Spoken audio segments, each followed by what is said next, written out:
meeting with everybody today about the new web pages, about answering everybody's questions, about proceeding forward, but it's exploded so fast. I mean, again, I was expecting 200 to 300 people, not 2 to 3 million. It's like. Well, how much money's been donated, if I can ask? When I looked last, I think we're making about $1,000 a day. Wow. I'm so jealous, man. I'm not going to lie. I am jealous, man. I'm jealous. Like, totally. Well, we want to wish you the best of luck with all those efforts, and we'll link to all that stuff on our Facebook page, Fully Baked Radio. Thanks again for calling in, Bill, and good luck with the First Church of Cannabis. I thank you all. I love you all very much. And remember, use those 3 words as often as you can. I love you. I don't care who you use them to. Use them to your friend. Use them to your lover. Use them in the mirror. Just use them. Hey, Bill, one promise can I get from you? Can I get one? Can I extract one promise? What? Will you have me at your church one day to give my own sermon? I'd like to come. I'd like to give a sermon at your church. Dude, you're in. You're so in, like Flint. That'll work. That'll work. Indianapolis, here I come. Wait. You want to be there for the kickoff? Oh, wow. When is the kickoff? Ooh. Can't invite one and not invite all. When we have our ceremonial opening, our first one, I mean, that's going to be probably the one I get the most, ink out of. And, from one media hoe to another. Bro, you want to share? Let's take this stro, ho. Yeah, I'm down. There you go. You heard it on Fully Baked Radio. Thank you, Mr. Bill Levin, for calling in. You can check more about Mr. Bill Levin on FullyBakedRadio.com and the First Church of Cannabis on Facebook.com. We're going to break now. For our listeners out there, if you'd like to call in, the number is 609-800-1003, and you're listening to Hamilton. You're listening to Fully Baked Radio on HamiltonRadio.net. Has Carl Olson contacted you? Well, he's off the air now.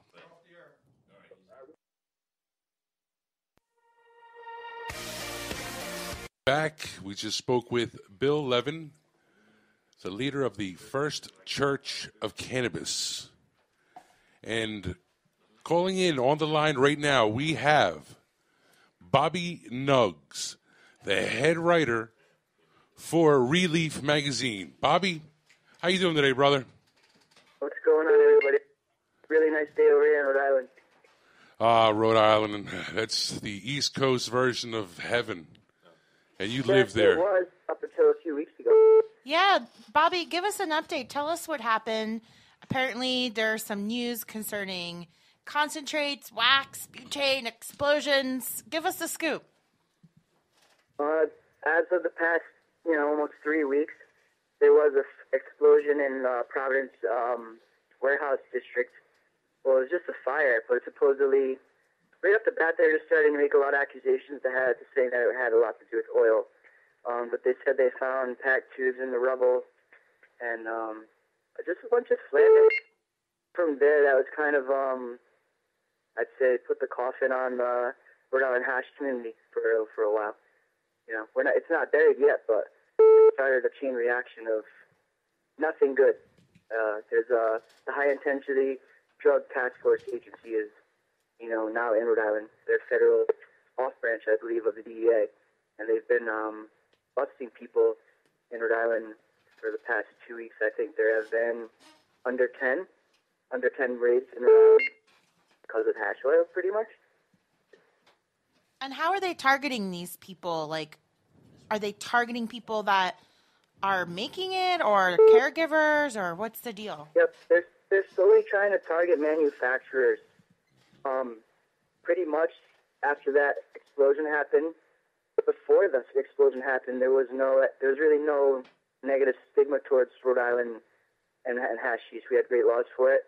There was nothing. We were actually doing really well progressing the culture here, and I think it has a lot to do with people being careless, people being lazy, people being greedy, and taking, this and just trying to make instead of realizing that it is a medicine and it's not just a profit. And people have been cutting a lot of corners and, not doing what they're supposed to do. And ultimately, it leads to incidents like explosions and people getting hurt and bad reps. Wow, so this is really just a reactionary measure by this task force to try to, make it seem like they're keeping people safe, but really it's just hurting patients and consumers of cannabis, right? Is I'd say a really large majority of our community benefit greatly from hashish and dabbing. That's the way that a lot of us now like to medicate. It's become normal, Yeah, I mean, here in New Jersey, I would say that, hash oil, dabs, wax, all that kind of thing. And even in like Pennsylvania and Delaware, it's really just coming on the scene. And, for listeners out there who might live in states where they don't have it widely available, can you just like tell people a little bit about, hash oil and how it's consumed and why it might be better than smoking flowers? Well, smoking flowers, for me personally, and for a lot of people, it's kind of harsh. Dabbing is much smoother in a lot of ways, and it gets you much more medicated quicker, and you smoke less. For me, I was smoking maybe almost an ounce a week of flower, and now that I've been dabbing, I've cut that down to maybe an eighth of flower a week, and around a couple grams of shatter. You really want to make sure that you find the strain that's right for you for concentrate, because it's no joke. It's really, really potent. And if your intake with flower isn't very high, it may not be for you. It may end up, not giving you the effect that you're desiring right now. But isn't there a fair concern that trying to make it yourself can be unsafe if you don't really know what you're doing? Yep. I mean, I really just suggest people doing the research on hashish before they'd even give it a shot. Because if you do it inside, that's the first mistake that you make. And I've seen it happen over and over again in videos online. And, if you just take the time to learn and ask questions to people who know what they're doing, then you may end up having a better chance at making yourself a very clean medicine in a safe and comfortable environment, which is really outside. That's where you want to do it. And, you never want to be near no open flames. I mean, never have a lighter or a cigarette around you. That's what will end it for you right there. You can get really hurt. I know friends of mine who have set themselves on fire being idiots like that, just because they're cutting corners and they didn't take the time to do their research. You hear that, dab makers out there? Leave it to the professionals. Don't try to make it yourself if you don't really know what you're doing. Probably the best way is to have somebody show you that is experienced. Yep. You can always get a consultation from someone who knows what they're doing. It's never hard to find someone who really takes the time to making hashish their life. It's what they dedicate all their time to, and they want to learn about it. And that's the thing. Many of us professionals, we're not masters, but we're trying hard and taking the time to learn every day, and we're progressing this and making it real medicine. Tell us more about Relief Magazine. Are you working on something? Are you covering these sort of incidents, this crackdown that's happening? What's your next project? I do a lot for Relief. I do all types of stories. I do constant reviews, but right now I just got an interview with Kyle Cushman. I'm working on that right now, as well as an interview for you lucky bastard. So I'm working on that, and I'm just about to release in the next issue my full in-depth exclusive interview with Darby Holm. He's a very famous glass blower. A little bit of everything. I'm actually going to end up doing an article in rosin as well. I don't know if you guys down in New Jersey have caught on to the rosin tech yet, but it's just catching a lot of controversy. Tell us more. It's tell us the rosin. I tell people about the rosin, they don't believe me. So come on now, Bobby, tell us how easy rosin is.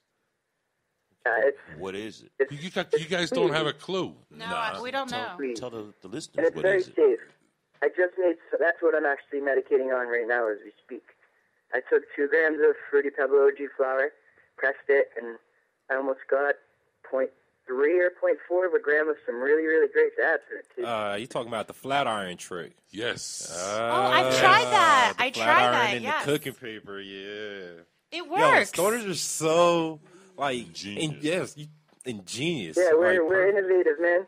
exactly. Like, where else would you that find something like I've that? been doing for years. People have been making rosin for since the early 2000s, late 90s. I'm sure even before then, but it's been popularized in the past couple of decades. Hell yeah. I would Our say, generation ladies, of hash makers is going to take it to the next level, and we're going to probably market it. I can't wait to see who enters the first cup with it.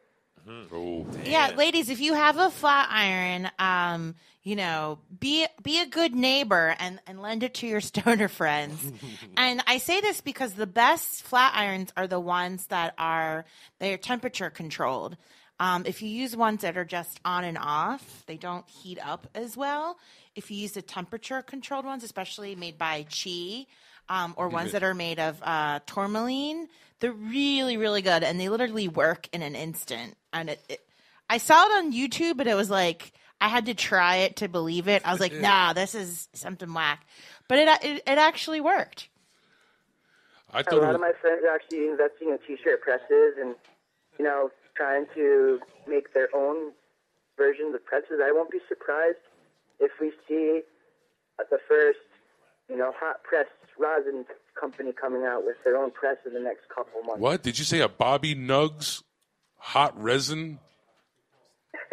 I did not say that, but who knows? You never know. Get I the gotta patent get one. on that. I got to get one of those. But the T-shirt presses work great. I mean, you press an ounce of really good flour, you may get around 5 or so grams of some really good dabs. Yeah, just. I want to write about it. There's so much controversy, so many skeptics, so many people saying this and that you lose terps. But in my opinion, I would rather lose a little bit of terps than still have butane hash oil with ppms left in it. Even the national standard is 500. If you have 500 ppms left. All right, Bobby. This is New Jersey, bro. They don't know what the hell ppms are. Explain it to them. We're a couple of years behind over here. You have to help us out. ppms are just it's residual butane, to put it simply, that's left over. It's with the residuals that are left over of your solvent. The parts per million, right? Yep, per million. And if you have 500 per million, then your shatter passes as to be able to go into a dispenser.